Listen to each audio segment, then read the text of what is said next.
Ja sam Lovro Kuković. Od najranijeg djetinjstva privlačila me slika u svim njenim pojavnostima. Bilo kao naslikana slika, kao crtež, kao fotografija, kao strip, kao film. Uobičajeni način predstavljanja nekog umjetnika je da se nabroje izložbe, nagrade i ostala nekakva priznanja.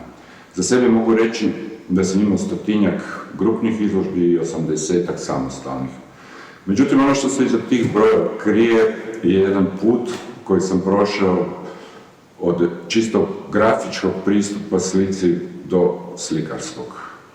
Kao što je jednom Delacroix rekao, otkrio sam što je slikarstvo kad više nisam imao ni zuba ni daha. Nakon 40 godina tog svog puta mogu reći da ja sam slikar.